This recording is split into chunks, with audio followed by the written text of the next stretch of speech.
Dalam episode Kepo Buku kali ini, How to read apaan sih how to read a book?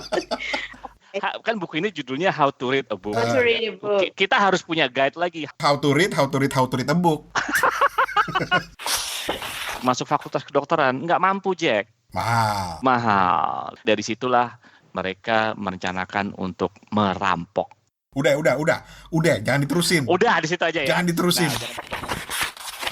Bekerja selama 18 tahun non-stop sebagai penjaga convenience store. Apa sih bahasa Indonesianya? Mbak Indomaret. Terus kalau yang Alfamart gimana? Kalau Alfa tuh ada Alfamidi, ada Alfamart. Alah, dilanjutin.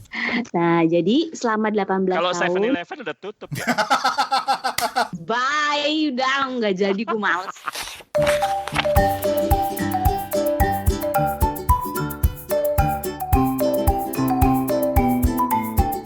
Oke, selamat datang kembali di podcast Kepo Buku yang kali ini episode yang ke-22. Aduh, udah gak terasa ya di tahun ini kita udah 22 kali. Kerasa sih Om, kerasa. Kerasa ya? Udah sih kerasa banget ya.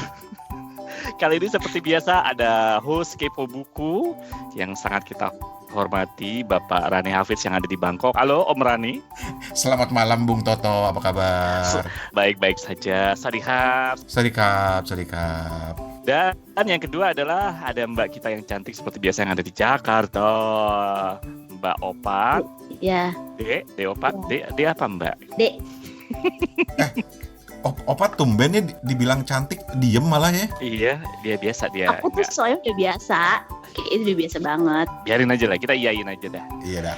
Daripada ngambek ngesot-ngesot di lantai nanti kan. Oke. Dan gue sendiri Toto yang ada di Singapura saat ini.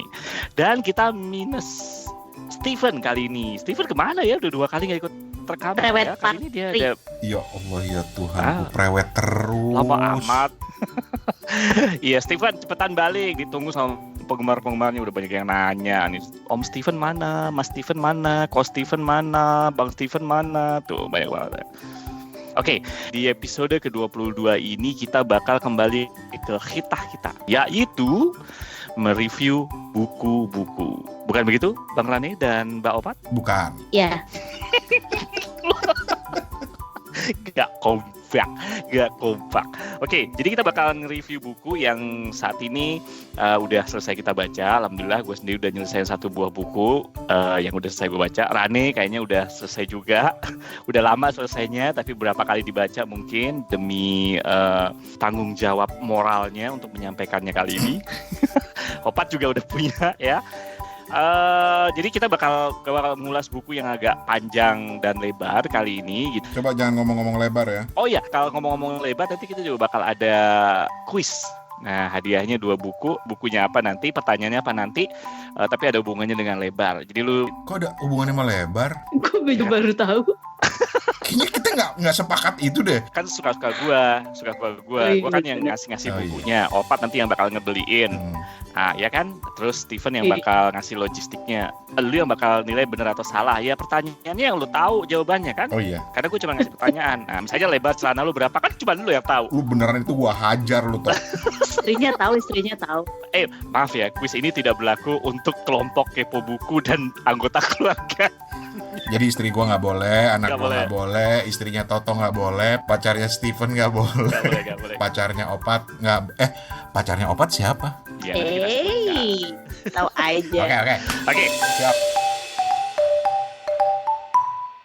Oke, kita bakal mulai dulu buku yang lebih susah dulu kali ya. Ran. Oke. Nah ini nih, menarik nih. Gara-gara episode 21 nih. Waktu itu kita kan ngobrolin tentang rekomendasi buku. Terus gue jadi mikir, apa kita bikin episode tentang cara membaca buku? Tapi siapa kita gitu kan? Ngajarin gitu. orang gitu kan? Terus. Sampai gue teringat kembali, gue pernah baca buku. Judulnya How to Read a Book. Aslinya ditulis oleh seorang filosofer dan pendidik asal Amerika, namanya Mortimer J. Adler. Oke. Tapi kemudian dirombak lagi itu buku, dan si Bapak Adler ini mengajak editornya namanya Charles Van Doren untuk menyusun ulang buku itu dengan tambahan yang lebih lengkap gitu ya, dengan bahasa yang lebih relevan dengan bahasa sekarang. Muncullah How to Read a Book. Tapi yang menarik adalah karena gue pertama kali kenal buku ini adalah karena kesukaan gue mengikuti ceramah seorang akademisi Muslim di Amerika, namanya Hamza Yusuf. Dia ini salah satu pendiri dari Zaytuna Institute di Amerika. Dia banyak membuat kajian-kajian tentang Islam dan juga tentang pendidikan dalam Islam. Tapi dalam salah satu episode ceramah dia di YouTube itu judulnya Cara Membaca Buku gitu. Wah, menarik nih, seorang akademisi Muslim cerita tentang cara membaca buku. Wah, ini menarik. Apalagi kan kalau dalam Islam kan Iqra gitu, memulailah dengan membaca semuanya gitu kan ya. Betul. Terus. Nah, yang bikin gue tertarik karena ternyata rujukan dia justru buku dari si Mortimer J. Adler ini yang How to Read a Book. Tapi kemudian dia bikin menjadi relevan dengan ajaran agama Islam gitu. Jadi menarik banget gitu bagaimana dia menceritakan tentang konsep Iqra, bagaimana kemudian dia mengajak orang untuk menghargai sebuah buku, mengapresiasi sebuah buku, bersifat kritis terhadap sebuah buku. Bahkan juga itu ada 2 episode, bisa dicari di YouTube ya, ada di YouTube ada di SoundCloud juga ada. Cari aja How to Read a Book Hamza Yusuf. Oke. Nah, dari situ kemudian gue baru tahu kalau How to Read a Book-nya Mortimer Adler sama Van Doren ini banyak menjadi rujukan di berbagai kampus di Amerika. Oke. Kampus cuy. Akademisi cuy. Akademisi. Wah, udah kebayang nih, ini keren nih buku nih, ngajarin kita cara membaca buku. Ya, akhirnya gue carilah bukunya, ketemulah yang versi tahun 72 yang udah dirombak dan lebih bagus. Penerbitnya Touchstone kalau nggak salah, udah beberapa kali cetak ulang. Terakhir itu tahun 2015 atau 14 gitu. Gitu. Nah, ini dia nih yang menarik. Jadi ini buku memang akademis banget, tetapi buat gue menyenangkan karena kita bisa mendapatkan referensi tentang bagaimana sih kita memahami sebuah buku lebih dari sekedar untuk tujuan hiburan gitu. Jadi karena dia bilang kalau untuk hiburan sih itu least demanding lah. Apapun yang lu baca kalau lu merasa terhibur ya jadi hiburan gitu. Tapi buat dia membaca itu yang terpenting adalah dia bisa pertama itu mendapatkan informasi, itu yang paling dasar. Yang kedua itu untuk memahami. Jadi kalau mendapatkan informasi itu kita jadi tahu tentang sesuatu. Kalau paham itu kita, kalau istilahnya si Van Doren ini enlighten gitu loh. Jadi tercerahkan. Gitu. Mantap gitu. Jadi membaca yang gitu. apa ya? The next level of reading. The next level of reading. Membaca cerdas. Nah, ngomong-ngomong level, ada 4 level. Betul. Dari membaca yang diajarin sama si di buku ini. Yang pertama itu ada elementary reading. Elementary reading ini sebagai pembuka ke dunia literasi. Jadi kalau lu udah bisa baca buku, itu lu sudah ada di level elementary reading. Jadi level membaca di elementary ini adalah benar-benar untuk memahami. Misalnya, ini paragraf ini ngomong tentang apa sih? Kalimat ini ngomong tentang apa sih? Itu elementary banget gitu loh. Kita udah lakukan itu di sekolah. Betul. Terus tahapan kedua, dan gua kayaknya baru sampai di tahapan ini gitu loh. Yang kedua baru ya, yang kedua. Oke. Gue baru ada di level ini. Itu yang disebut sebagai inspectional reading. Jadi menarik karena di inspectional reading ini misalnya si Adler membahas tentang apa itu skimming, apa itu membaca secara cepat gitu. Tapi intinya adalah bagaimana kita megang buku ini, kita lihat dulu nih judulnya apa, pengantarnya apa, strukturnya seperti apa, daftar isinya apa, ada kutipan-kutipan nggak, ada blurb-blurbnya nggak di situ gitu kan. Baru setelah itu kita mencoba untuk membaca secara cepat, dan ini menarik gitu loh karena Adler sama Doren ini mengajarkan bahwa lu kalau baca secara model ini, cepat ini, udahlah catatan kaki dan segala tetek bengek itu lu cuekin aja dulu, lu baca aja dulu gitu. Okay. Setelah itu nanti baru lu bisa kembali lagi kapan aja untuk bisa memahaminya. Karena ini dikritik dia, karena dia bilang sekolah-sekolah di Amerika itu dulu ya, ini konteks tahun 72 ya, itu anak-anak dipaksa untuk membaca buku klasik misalnya, katakanlah Hamlet misalnya gitu, itu dengan membaca catatan kaki, buka kamus, melihat artinya ini apa. Jadi melakukan sesuatu lebih banyak dari aktivitas membaca itu sendiri gitu loh. Makanya dia bilang, udahlah baca aja dulu gitu. Ini buku apa sih, tentang apa, strukturnya gimana. Setelah lu baca, lu skimming, lu baca gitu ya. Benar-benar fokus pada membaca. Itulah level inspectional reading. Terus tahap level ketiga itu analytical reading. Jadi analytical reading ini adalah pada tahap di mana lu benar-benar memahami sebuah buku. Jadi setelah lu mempelajari strukturnya, kenali jenis bukunya, ada istilah dia pigeonholing. Jadi lu benar-benar mempelajari kategorisasi bukunya, baru lu masuk ke tahapan interpretasi. Jadi lu benar-benar memahami argumentasi si penulis, apa yang ingin disampaikan si penulis, bukan hanya sekedar lewat teksnya, tapi apa yang tersirat, apa yang tersurat gitu ya. Nah, ketika lu sudah membaca dan sudah memahami makna yang ingin disampaikan si penulis, lu, kata si Adler, udah sama levelnya dengan si penulis. Gitu ya? Dan disitulah lu harus bersikap kritis terhadap bacaan itu. Makanya dia bilang analytical reading. Nah, yang terakhir baru level yang ini udah level kelas canggih nih, yang disebut sebagai syntopical reading. Dan syntopical reading ini baru masuk di buku versi tahun 72, yaitu istilahnya lu benar-benar udah menguasai bacaan itu sehingga lu bisa membuat komparasi dengan bacaan-bacaan lain. Lu sudah tahu tujuan akhir dari membaca ini adalah untuk memahami. Jadi lu bisa bersikap kritis di luar bukunya, dalam artian ketika lu membahas tentang Hamlet, gue bisa bandingin sama buku ini, gue bisa bandingin sama pola pemikiran ini, itu udah syntopical reading istilahnya. Oke. Gitu. Itu aja sih intinya sebenarnya. Tapi yang menarik adalah karena di tambahan buku tahun 72 itu ada bab-bab tentang membaca macam-macam buku. Oke. Jadi cara membaca buku sejarah, cara membaca buku, ini Toto nih, cara membaca buku matematika, cara membaca buku filsafat, cara membaca buku social science, dan yang gua cari-cari ada juga, yaitu cara membaca buku fiksi. Atau di istilah buku itu namanya apa sih? Imaginative literature. Yeah. Jadi gue tuh suka gitu loh, karena kita tuh kan sering bilang gila ini novel keren banget, tapi kerennya di mana kita nggak tahu. Nah itu diajarin di situ. Misalnya salah satu yang gue tertarik itu dia bilang, lu nggak usah bayangin dulu lah, ini kenapa kok ceritanya begini, nggak sesuai dengan kenyataan. Dia bilang lu nggak bisa mempertanyakan itu karena namanya juga fiksi. Ya udah, lu nikmatin aja, lu enjoy aja dulu. Setelah itu kalau lu mau bersifat kritis ya silahkan belakangan. Tetapi lu harus bisa pahami dulu apa yang mau diceritakan sama si penulisnya gitu loh.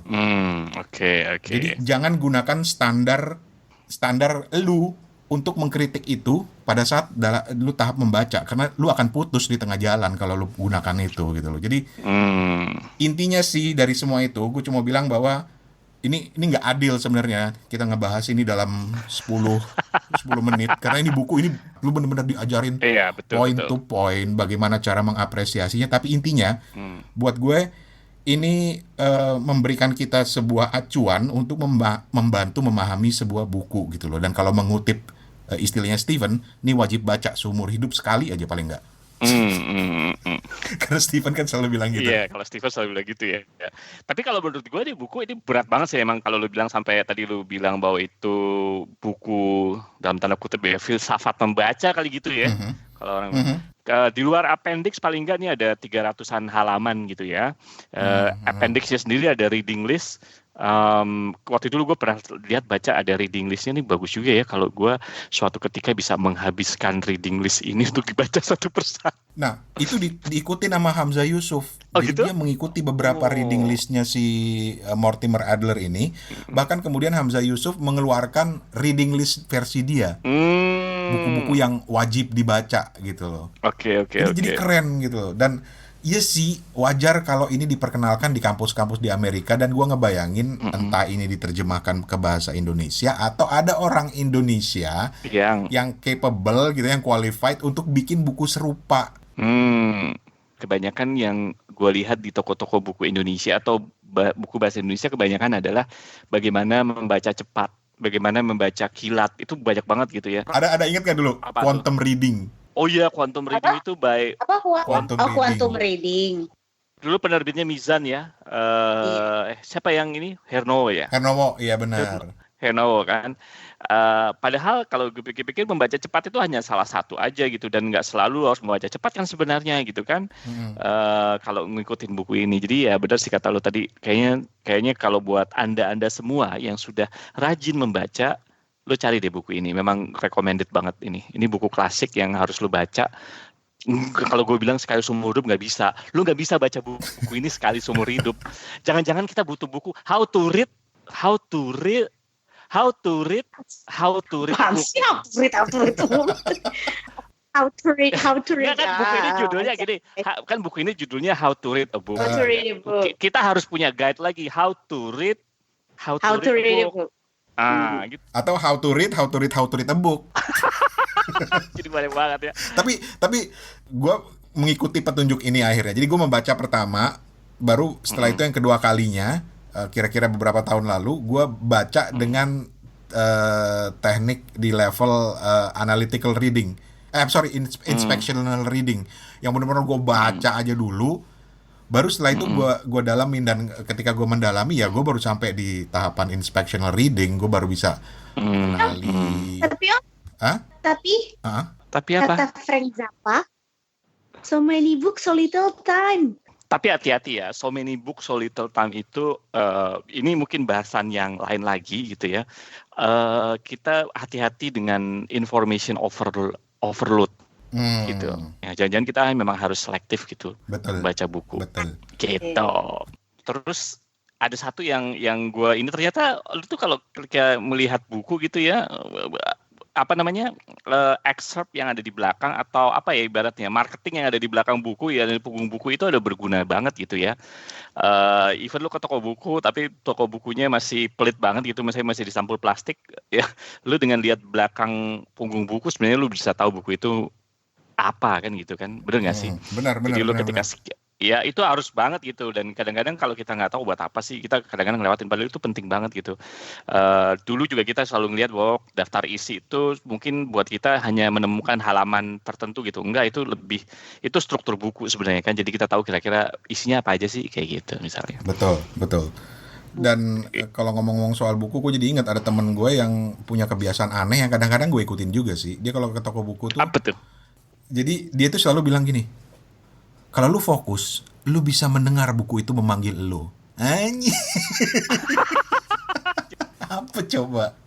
Dalam artian dia bilang, if it is meant to be, itu lu pasti akan beli buku itu. Bahkan kadang-kadang lu masuk ke toko buku, lu nggak beli buku karena lu nggak merasa terpanggil gitu. Oke. Iya, ini sama yang kayak dibahas tongkatnya Harry Potter kan? Oh iya, wah itu harus dibahas tuh.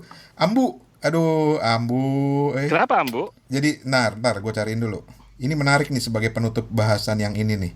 Jadi dia mengomentari Harry Potter, episode Harry Potter. Jadi dia bilang gini, dalam seri Harry Potter ada salah satu pembuat dan penjajah tongkat sihir namanya Ollivander. Saat Harry mengunjungi tokonya untuk membeli tongkat sihir, Ollivander bilang begini, bukan penyihir yang memilih tongkat sihir, tapi tongkat sihirlah yang memilih penyihirnya. Betul. Jadi dia bilang, si Ambu nih ya, akun Instagramnya Ambu Duff, sebagai penggemar Harry Potter yang percaya pada sihir buku-buku Harry Potter maupun bukan, saya sangat percaya bahwa bukan kita yang memilih buku-buku untuk dibaca, tapi buku-buku itu yang memilih kita untuk membaca mereka. Jadi dia bilang, kalau sampai saat ini Om Rane belum tergerak membaca Harry Potter, atau pernah baca sekilas Philosopher's Stone gitu tapi nggak diteruskan, berarti ya emang buku-buku itu belum pengen dibaca sama Om Rane. Celup. Betul sih, gue setuju. Oke lah. Ya wes, berarti ya nunggu dipanggil lah. Oke. Bukunya menarik. Gue pengen baca juga jadinya. Harus Ya. lepas. Dan gue nggak tahu nih ya, gue pernah pesan karena gue pikir gue harus punya fisiknya, tapi gue belum pernah ketemu tuh. Gue nanya di Kinokuniya nggak ada, di Periplus nggak ada gitu. Jadi gue masih baca e-booknya. Gue beli ini di Wardah. Wardah kayaknya masih ada. Yang jualan bedak. Ngaco ya. Wardah itu adalah toko buku favoritnya Toto di Singapura. Ntar kapan-kapan lu harus ceritain tuh. Betul. Itu butik bookstore gitu ya. Butik ya bener ya, gue sebut butik gitu. Oke. Recommended. Yang ini recommended.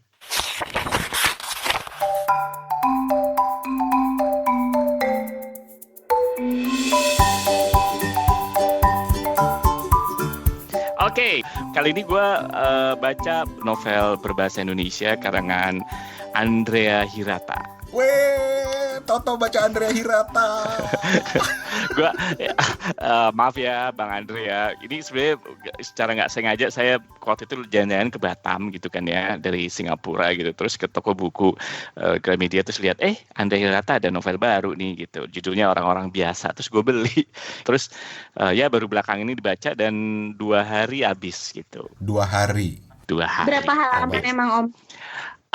Ini total halamannya kalau yang ceritanya aja sekitar 200, nah gue lihat 262. Coto. Ceritanya aja, emang ada apa lagi? Di belakangnya biasa lah ada buku-buku Andrea Hirata. Gue jadi sebentar ya sebelum gue review ya. Buku Andrea Hirata yang Laskar Pelangi itu kan udah banyak diterbitkan ya dengan kayaknya banyak banget berbagai macam bahasa gitu. Jadi gue kepikiran kayaknya gue mau ngumpulin buku-bukunya dia dalam berbagai bahasa ini deh. Oke, sekarang bukunya Andrea Hirata ini. Lu udah baca juga kan Ran ya? Udah. Oke, gimana menurut lu Ran? Lu dulu enak aja. Kan ini buku lu. Bukan buku gua ini beneran. Maksudnya ini giliran lu untuk ngulas buku ini. Oke, jadi backgroundnya adalah dia itu menulis buku ini karena dia kecewa.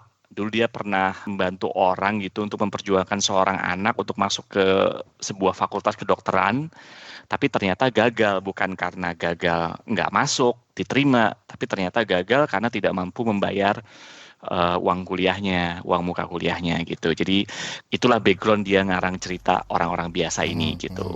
Ya, Orang-Orang Biasa ini sebenarnya ngambil settingnya di Belantik. Gue nggak tahu nih sebenarnya fiksi apa nggak ya di Belantik ya. Gue coba cari lagi karena gue termasuk membaca cepat gitu. Jadi Belantik ini adalah sebuah daerah gitu ya, sebuah pulau yang sebenarnya tuh aman-aman aja gitu.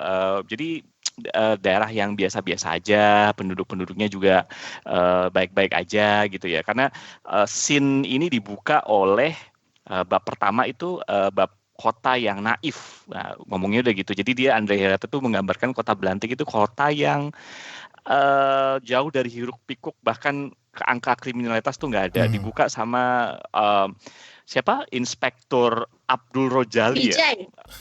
Wih, ngaco. Tapi sebentar, lu ngomong Vijay, gue akan hubungkan gitu. Abdul Rojali sama Sersan Arbi gitu, PRB kalau nggak salah. Nah, lu tadi ngomong Vijay ya, ternyata Inspektur Abdul Rojali ini juga ngefans sama yang namanya Sahrul Khan. Digambarkan dia begitu. Nah, kenapa kota ini kota yang tenang? Karena di bab pertama lu akan lihat bahwa angka kriminalnya tuh rendah banget gitu, pencuriannya rendah. Bahkan dia bikin pencurian dibagi, pencurian malam, pencurian siang itu nggak lebih dari 2 digit gitu, 1, 2, 0, 1, 2 gitu. Jadi sangat aman dan dia sebagai polisi itu sangat menunggu-nunggu gitu ada kasus apa lagi gitu ya. Nah itu yang pertama, dan tapi ternyata di scene berikutnya ternyata memang menggambarkan orang-orang yang biasa-biasa aja, seperti biasa gitu ya. Dia gambarkan, dia dimulai dari kisah anak kecil SD gitu, segerombolan, gue bilang segerombolan ya, mungkin ada sekitar 10-an orang gitu katanya. Yang ya orang-orang biasa gitu, nilainya jelek, susah, ada yang pembuli gitu kan ya, nilainya jelek, ada yang tukang dandan, ada yang ngikutin si tukang dandan gitu-gitu kan. Nah, seperti itu sebenarnya kisahnya.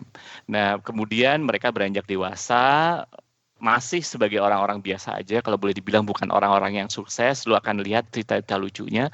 Tapi kemudian dari 10 orang itu ada seorang yang mempunyai anak yang digambarkan adalah juga punya angka-angka yang merah juga gitu, seperti orang tuanya gitu, seperti ibunya gitu. Tapi somehow di anak ini namanya Aini gitu ya, punya semangat berjuang tuh tinggi banget gitu. Nah akhirnya bisa masuklah atau diterima di Fakultas Kedokteran. Nah tapi ternyata karena mereka orang biasa-biasa aja, untuk masuk Fakultas Kedokteran nggak mampu, Jack. Mahal. Dan akhirnya dari situlah petualanganlah dimulai gitu. Petualangannya apa? Gue sebut aja ya petualangannya ya, yaitu mereka merencanakan untuk merampok. Udah, jangan diterusin. Udah di situ aja ya. Jangan diterusin. Nah, jangan diterusin ya. Gue akan sampai di situ karena Andrea Hirata sendiri bilang sebenarnya begitu mereka merencanakan untuk merampok, inilah ketika cerita itu dimulai. Nah, gue nggak akan menggambarkan bagaimana dia seperti itu ya. Tapi menurut gue bukunya ini lucu gitu ya. Sebenarnya cukup menghibur. Kalau lu bandingin dengan novel-novel Andrea Hirata yang lain seperti misalnya ya Laskar Pelangi gitu ya. Walaupun ada pesan-pesan moral gitu ya, keberpihakan terhadap orang-orang yang tertindas gitu ya. Banyak quote-quote-nya sebenarnya yang bisa di-quote di sini. Tapi gue lihat novel ini jauh lebih santai dibanding misalnya novel dia Laskar Pelangi atau novel dia yang judulnya siapa? Ayah ya. Ayah tuh dari Hirata ya. Yang ini jauh lebih ringan, jauh dari misalnya budaya lokal, budaya lokal gitu ya, jauh dari jargon-jargon seperti Laskar Pelangi kayak gitu-gitu. Jadi ya sebenarnya ceritanya sih cukup lucu gitu. Lu jangan membayangkan buku ini sebagai buku detektif, walaupun ada kisah-kisah merampoknya gitu. Jangan diharapkan seperti itu. Tapi harapkanlah sebuah cerita yang lucu, karena banyak quote-quote yang lucu gitu. Apa ya misalnya ya? Tipikal merampok gitu misalnya. Salah satunya adalah kata salah satu tokohnya itu si Rusip. Ada salah satu tokohnya itu orang-orang biasa yang 10 tadi. Dia bilang pertama yaitu membuat sasaran terkejut. Yang kedua membuat sasaran terkejut.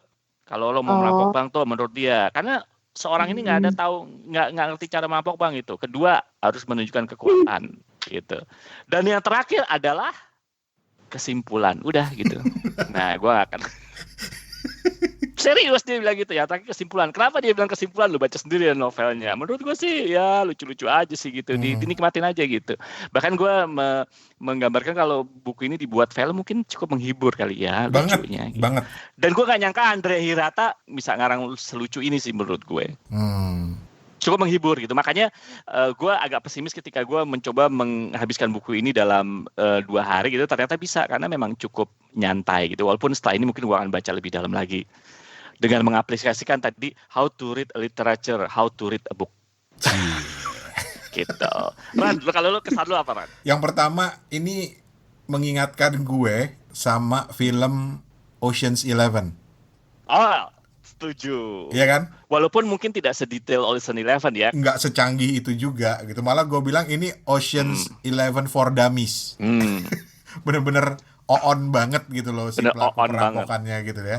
Tapi kita nggak akan sebutkan itu berhasil apa enggak. Cuma buat gue baca buku ini gue kembali diingatkan bagaimana ada satu budaya bercerita yang sudah jarang gue temuin, paling enggak dari buku-buku yang udah gue baca, yang benar-benar menghibur dan nempel terus gitu loh, tanpa harus lari kesana kemari, gimana ya? Gue selalu istilah gue tuh kadang-kadang ketika baca novel itu si penulisnya itu ingin kelihatan keren dengan banyak memberikan acuan kesana kemari gitu loh. Sementara ini benar-benar asli blow on banget gitu loh. Iya, orang-orangnya tuh blow on sekali dan kita bisa baca ini menurut gue ya untuk sebuah buku masuk mungkin literatur gitu ya, membuat gue tertawa-tawa sih sebenarnya. Kadang-kadang kampret juga nih orang nih kalau sampai kayak begini gitu kan, bego banget. Dan cara dia berceritanya itu buat gue luar biasa ya. Terlepas lah orang banyak kontroversi soal Andrea Hirata macam-macam segala macam, tapi gue itu selalu ingin fokus pada ceritanya aja lah. Gue nggak peduli sama orangnya dulu. Nah, yang menarik dari ceritanya Andrea Hirata yang menurut gue ciri khas adalah karena dia bisa disiplin banget dengan bahasa Indonesianya, tetapi bahasa Indonesia yang benar-benar cerita gitu loh. Iya juga sih. Tanpa harus berusaha untuk terdengar keren gitu. Mungkin karena dia memang punya latar belakang budaya Melayu ya, sehingga banyak cerita-cerita, banyak istilah-istilah dalam bahasa Indonesia yang sebenarnya itu berasal dari bahasa Melayu yang dia gunakan di situ, tapi menarik gitu loh. Betul. Dia tuh kalau menurut gua dia tuh juga salah satu pengarang yang mungkin ya kalau berdasarkan novel-novel dia yang lama juga dia termasuk konsisten dalam karakter-karakternya gitu. Iya kan? Dia nggak lari gitu. Kalau karakternya begitu ya dia akan begitu gitu sampai kata-katanya juga seperti itu. Jadi kita bisa ngebayangin nih orang yang benar-benar gitu ya gitu. Benar-benar seorang kayak dia menggambarkan seorang Toto ya soal Toto dia nggak bisa lari dari yang lain-lain gitu kan. Itu kan kekuatan dia menurut gua sih. Ada satu tokoh yang gua suka banget di novel orang biasa yaitu gue lupa namanya. Tapi dia punya obsesi untuk menjadi seorang motivator. Gitu gue ketawa-ketawa tuh baca itu. Itu namanya si Handai Taulan. Handai Taulan. Itu benar-benar bagaimana merampok bank, dia harus memberikan motivasi, dan motivasinya itu benar-benar ya nyindir-nyindir motivator-motivator terkenal itu gitu loh. Nah itu menurut gue salah satu yang gue suka dari novel ini. Ternyata ya untuk membuat sebuah karya yang punya kepedulian sosial itu lu nggak perlu berat-berat sebenarnya. Dan Andre Hirata sudah bisa gitu ya dengan buku ini. Jadi buat yang pengen baca novel yang agak serius menurut gua, yang kadang-kadang kita kan pengen gini ya, gue pengen dong baca novel yang sekedar lebih, gua tanpa, sekali lagi ya, gua kalau ngomong gini tanpa berusaha merendahkan satu genre tertentu misalnya gitu. Gue mau dong baca novel yang agak berat dikit, yang sekedar lebih dari sekedar metropop misalnya kayak gitu, atau sekedar chick lit gitu kan. Misalnya gitu, nggak ada yang salah dengan itu ya, tapi ya mungkin Andre Hirata ini adalah salah satu buku yang bisa lo baca, lo terhibur dan sebenarnya lo kena juga gitu, pesan-pesan sosialnya ada di sana gitu. Iya, dan gila ini kalau jadi film keren banget ini. Nah itu gue bayangin jadi film keren banget. Cuman mungkin salah satu yang secara pribadi gue inginkan adalah sayangnya bukunya terlalu pendek akhirnya, karena mungkin gue terlalu enak gitu ya membacanya. Jadi kan kalau lu tadi bener banget lu ketika lu bandingin dengan Ocean Eleven tuh kan intrik-intriknya detail banget gitu ya.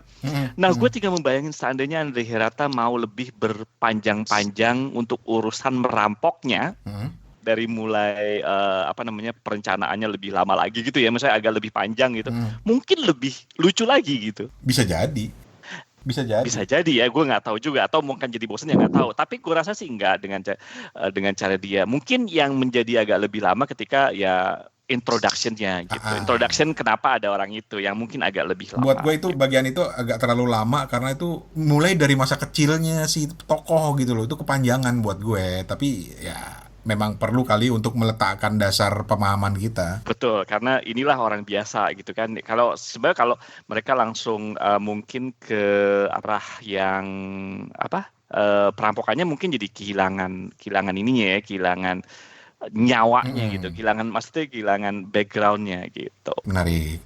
Mbak Opat? Ya? Penggemar Andrea Hirata bukan sih? Bukan. Oh bukan. Jadi belum pernah baca? Yang Laskar Pelangi baca. Udah. Lu bayangin karena gue nggak tahu lu ya Tok, tapi lu bayangin baca orang biasa ini settingnya mirip Laskar Pelangi. Settingnya iya, tapi ada warung-warung kopinya, kampung, suasana di kampung itu, kota kecil lah ya, bukan kampung ya. Kota kecil, dan pulau ini kan. Dan salah satu puncak ceritanya yang buat gue kok ada miripnya sama Laskar Pelangi itu adalah ketika ada pawai.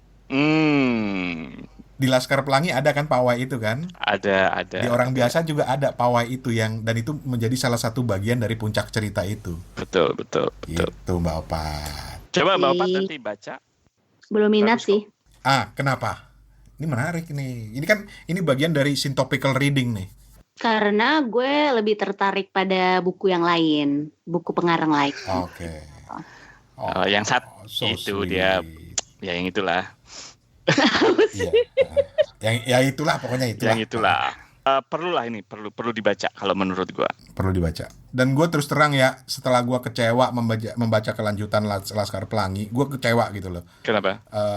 Buat gue jalan cerita buku lanjutannya Laskar Pelangi itu sudah tidak semenarik Laskar Pelangi sendiri gitu ya. Jadi itu membuat gue bolak-balik berapa kali gue mudik, gue males untuk beli orang biasa ini. Gitu. Ini ada beberapa yang gue tandain ya, orang-orang biasa ini yang tadi gue bilang agak-agak lucu gitu. Mungkin lu bilang, ini gue lagi cari lagi, akhirnya dapat juga nih. Misalnya gini, ini nih gue baca nih ya. Debut itu orangnya emang idealis. Mungkin karena dia anak seorang montir sepeda. Apa hubungannya coba ya? Atau debut Awaludin itu memang sedikit banget mempunyai kualitas kualitas memimpin, mungkin karena ibunya penjual kue cucur. Apa coba? Nggak ada hubungannya kan. Ya salah satunya kutipan-kutipannya seperti itu gitu, dan sangat lucu gitu. Patut dibaca. Oke. Itu dari gua. Patut dibaca. Opat. Nah sekarang.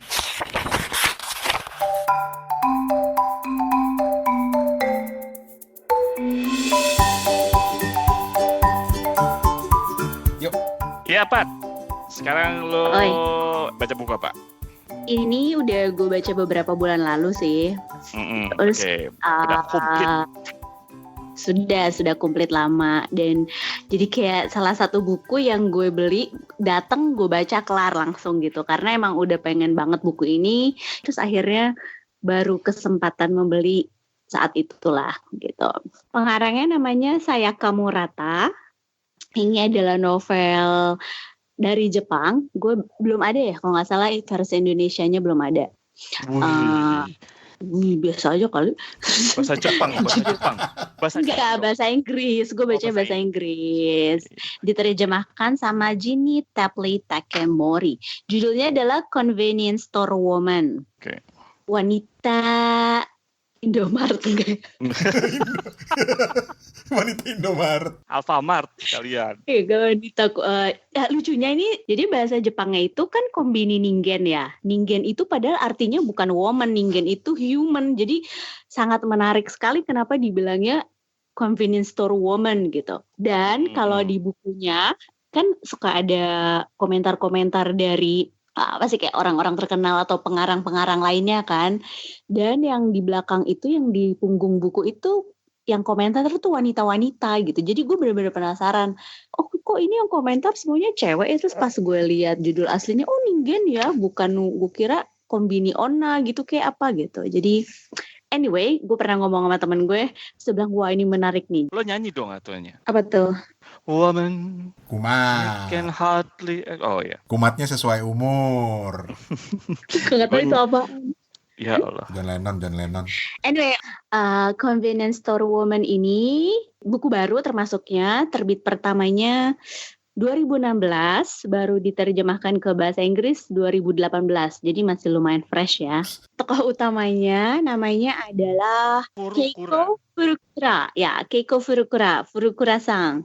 Jadi si Keiko Furukura ini adalah seorang wanita berumur 36 tahun dan dia bekerja selama 18 tahun nonstop sebagai penjaga convenience store. Apa sih bahasa Indonesianya? Mbak-mbak Indomaret. Convenience store itu minimarket lah. Iya, makanya Mbak-mbak Indomaret. Terus kalau yang Alfamart gimana? Kalau Alfa tuh ada Alfa Midi, ada Alfamart. Alah, dilanjutin.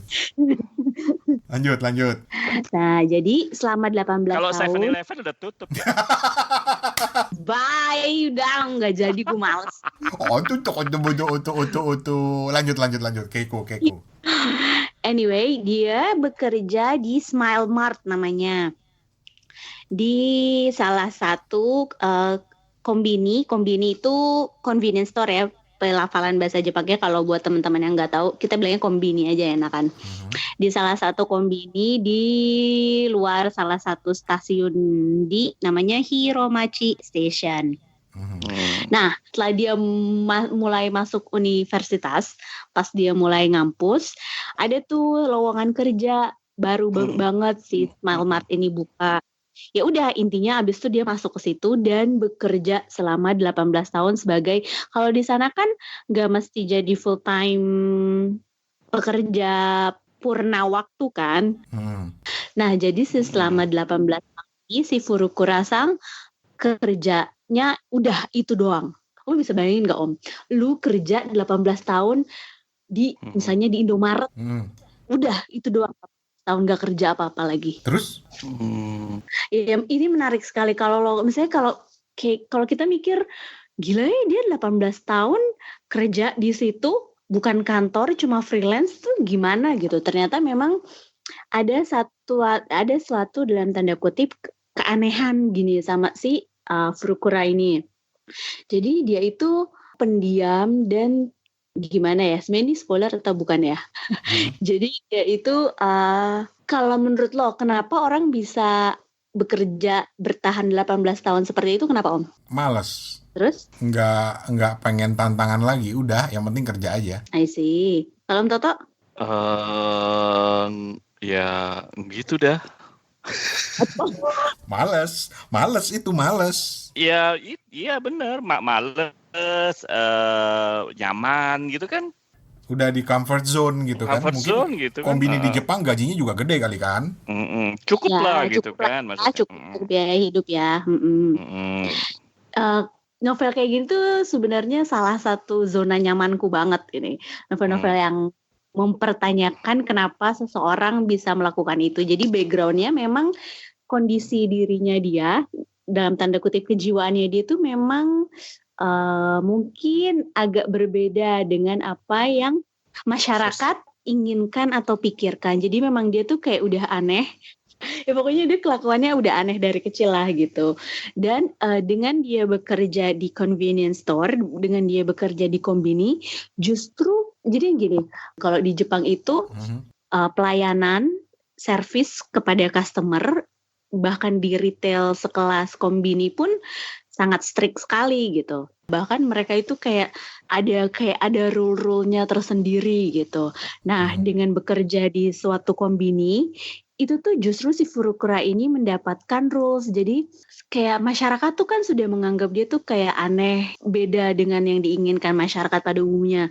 Tapi dengan dia bekerja di kombini, justru dia bisa mengaplikasikan apa yang masyarakat inginkan gitu. Karena sudah ada aturannya. Nah, terus kemudian ada konflik yang menarik. Jadi kemudian ada satu tokoh namanya Shiraha. Shiraha ini cowok lebih muda daripada si Furukura. Terusannya agak begajulan gitu ya. Kemudian mereka memutuskan, ngapain ayo? Pacaran. Nope. Kawin. Yes, mereka memutuskan untuk menikah. Secara tiba-tiba aja kayak, gimana kalau kita nikah aja? Oke, gitu. Nah, kenapa mereka memutuskan untuk menikah? Itu yang harus kalian baca sendiri kenapanya. Terus si cowoknya ini juga nggak jelas kan. Jadi si Furukuranya ini ya memang cuma ngasih makan doang kerjaannya buat si cowoknya ini. Tapi kenapa? Kenapa itu terjadi gitu? Nah, itu yang menurutku sangat menarik sih. Tapi gue punya kecurigaan bahwa lu suka novel ini karena dia banyak memberikan gambaran kehidupan ketimbang alur ceritanya sendiri gitu. Iya nggak sih, Pat? Atau betul. Kalau lu suka Murakami, mungkin lu tertarik baca buku ini mungkin gitu. Iya nggak sih? Gue suka Murakami sih Om, tapi gue nggak suka ada setiap buku yang agak aneh Jepang kontemporer kemudian dibandingkan dengan Murakami. Oke, setuju. Murakami, Sayaka Murata, Isayaka Murata gitu. Jadi ya menurut gue opat marpuah. Kenapa marpuah nama gue? Gitu. Nah, kalau novel Jepang itu kan kadang-kadang ya itu bukan ini tipe yang benar kata Om Rane, bukan kepada alurnya tapi kepada apa yang melandasi pemikiran-pemikiran orang kenapa bisa berbuat seperti itu gitu.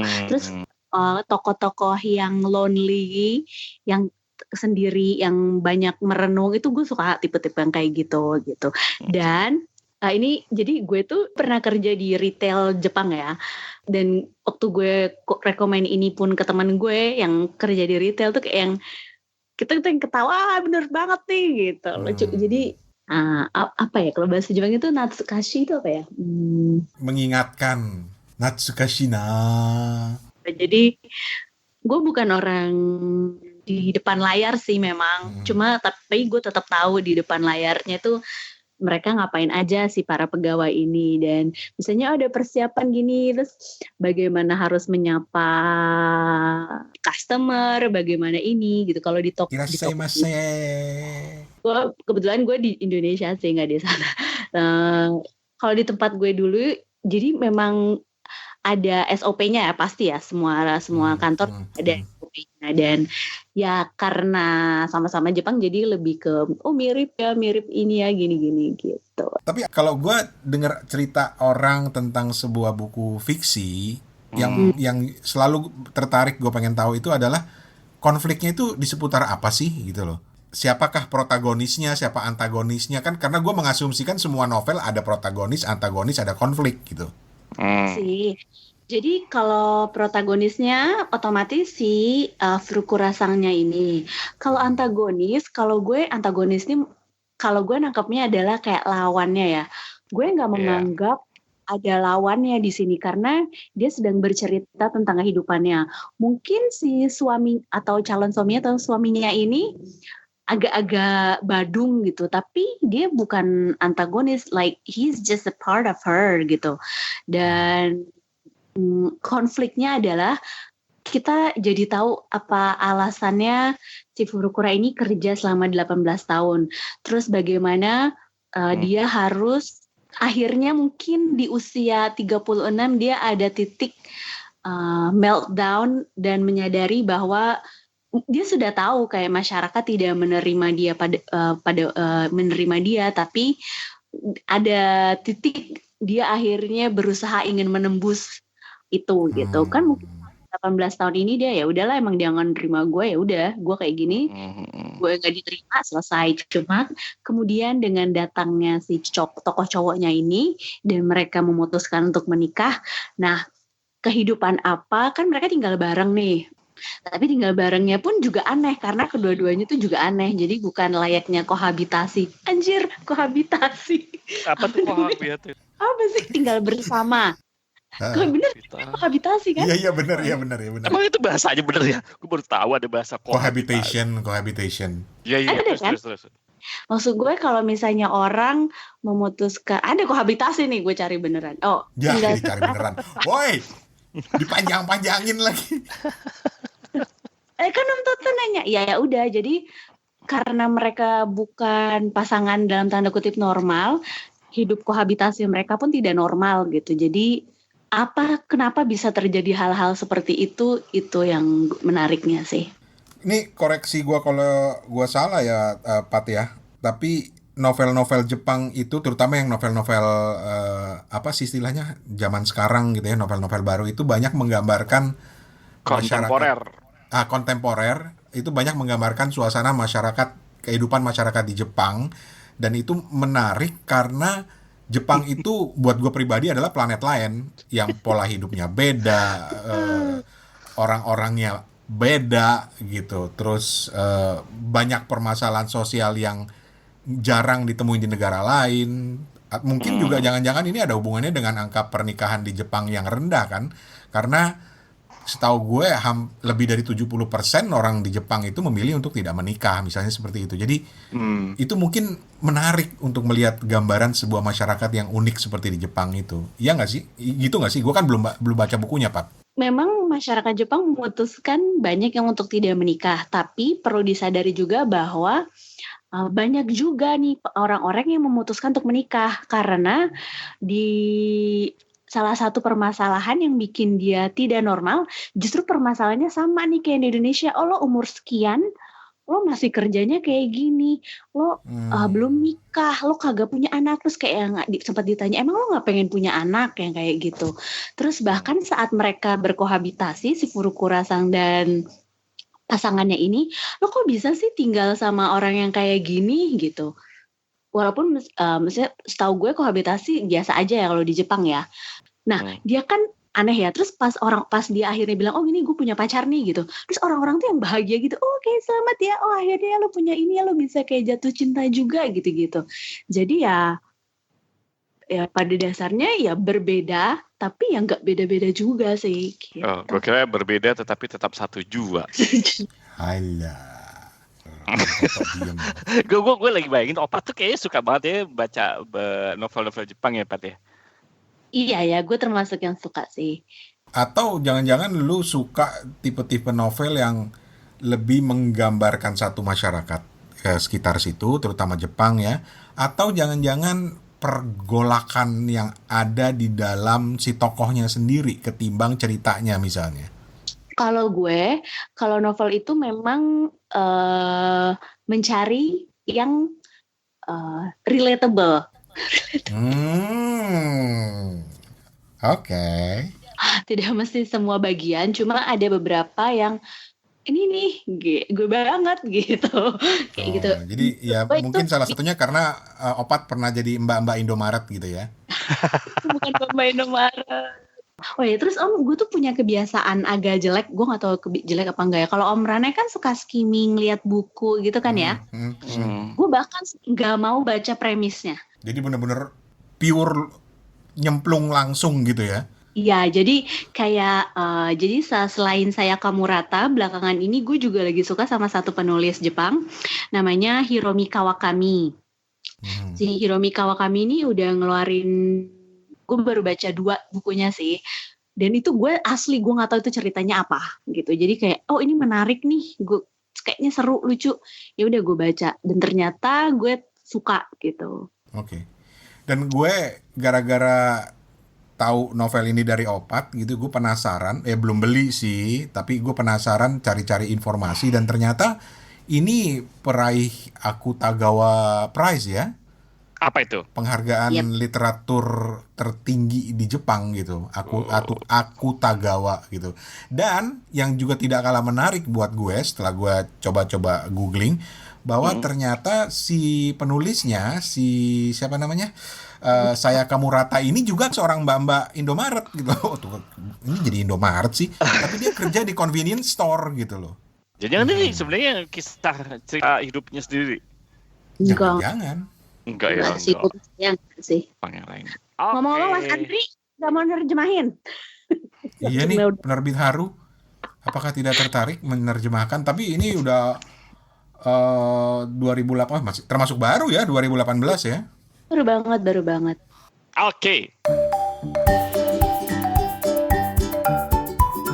Oke, saatnya. Tadi udah kita bahas 3 buku dari Rane, dari gue, sama dari Opat. Nah, kuisnya adalah tadi seperti gue bilang di awal tadi, kita bakal bagiin 2 buku ya. 2 buku. Yang pertama adalah bukunya Nawila. Satu bukunya adalah Nawila. Yang karya siapa, Pak? Reda Gaudiamu. Nah, yang kedua bukunya Anissa Ihsani, Mencari Simetri. Oke, kita bakal bagiin buku itu ya. Tapi ada pertanyaan yang harus lu jawab gitu. Dan sebagai jurinya nanti adalah Bapak Rani. Gue yang kebagian. Iya, karena cuman lu yang tahu jawabannya, atau lu harus mencari tahu jawabannya. Oke? Berarti nggak bisa dalam seminggu dong. Ada rentang waktunya dong. Berlakunya sampai 2 minggu cukup lah. 2 minggu dari terbitnya episode 22 ini ya. Ya, berarti ntar 223 lu ulangin lagi. Hah? Iya, 23. Berarti sampai tanggal 6 September. Iya, seharusnya kita ngasih tahu pemenangnya nanti di episode ke 23, 24, 25. Lama, nggak apa-apa. Karena pertanyaannya memang harus pelan-pelan gitu. Harus dicari jawabannya pelan-pelan. Perasaan gue nggak enak nih beneran. Enggak, gampang aja. Oke, pertanyaannya gampang aja. Kita itu kan udah ada episode berapa? 22 ya. Terus yang season pertama ada episode berapa? 16. Pertanyaan gampang aja. Udah ada berapa buku sih yang kita ulas secara komplit di Kepo Buku? Apa? Seperti kita mengulas saat ini ya. Udah ada berapa buku dah? Lu ngerjain gue ini, gue baca ulang semua. Tapi oke lah. Jadi gue ulang ya. Pertanyaan Toto tadi, di Kepo Buku ada berapa buku yang sudah kita ulas? Oke? Ya. Sudah kita ulas. Ya lu sebutlah angkanya berapa lah, terserah gitu. Nanti kalau pokoknya angka yang paling mendekati itu yang kita dapetin, kita kasih hadiah buku. Ini bener-bener ngerjain gue nih. Jadi gue harus ngitung tuh buku dari sesi. Gak perhatian banget itu namanya. Ya ampun. Oke, nggak masalah. Dan sebelum ditutup sama Toto, gue mau terima kasih dulu buat Kiki Fitria Rahadian. Halo Mbak Kiki. Barusan kirim review buku. Gue jadi tertarik nih baca bukunya nih. Judul bukunya Vegetarian oleh Han Kang. Ini episode ke depan berarti kita sulas nih. Gimana? Nanti kita masih kumpulin karena sampai sejauh ini kita baru ada review kiriman dari Mas Ari di Perth. Ada Kiki di Jakarta ya kalau nggak salah ya. Jadi kita nunggu satu lagi. kalau ada yang mau kirim, nanti akan langsung kita gabung menjadi satu episode khusus di Kepo Buku. Ayo kirim. Ayo kirim. Dan untuk mengirimkannya, Kirim rekaman suara kamu, bisa voice note dikirim dulu, bisa rekam dulu atau langsung di WhatsApp. Kirim ke email suarane@gmail.com atau ke WhatsApp di 087878505012. Atau bisa juga dibuka browser di bit.ly/ikut kepo buku. Bener kan? Betul. iya. Dan lengkapnya nanti lu bisa lihat lah di show notes Di bawah ini. di show notes kita di bawah gitu ya, atau di suarane.org juga nanti kita jelasin di situ. Termasuk juga untuk kuisnya. Betul. Oke, teman-teman semua, udah selesai juga akhirnya episode ke-22 ini. Dari Singapura, saya Hertoto Eko. Dan Jangan lupa subscribe. subscribe gua. Oke, jangan. Ulang. Lah, Jangan lupa subscribe Kepo Buku di aplikasi podcast kamu, di Spotify, Google Podcast, Apple Podcast, Anchor, Breaker, dan lain-lain. Juga ada di Dengar Radio. Bener kan? benar. Nah, itu dah. Nggak usah, gue ini lagi. Gue cuma nutup doang. Juga follow Instagram di Kepo Buku. Kepo Buku, @kepobuku. Udah tuh, kan? Selesai tuh dah. Udah tinggal tutup. Oke, gue tinggal tutup ya. Akhirnya selesai juga episode ke-22 ini. Setelah kita cekakakan tadi mengulas buku-buku 3 buku tadi ya. Gimana tadi bukunya apa aja? Udah diulang lagi. How to Read a Book, Mortimer J. Adler sama Charles Van Doren. Kemudian Orang-orang Biasa, karya Andrea Hirata, dan Convenience Store Woman, saya Kamurata. Oke, akhirnya saya Toto Eko dari Singapura, juga Mbak Opat. Anindi. Rane. Nyambung. Udah opat duluan. Itu kayak ini deh, kayak siaran radio zaman dulu. Saya tuh Hertoto Eko dari Singapura. Ya kan gue namanya gua. Oh iya.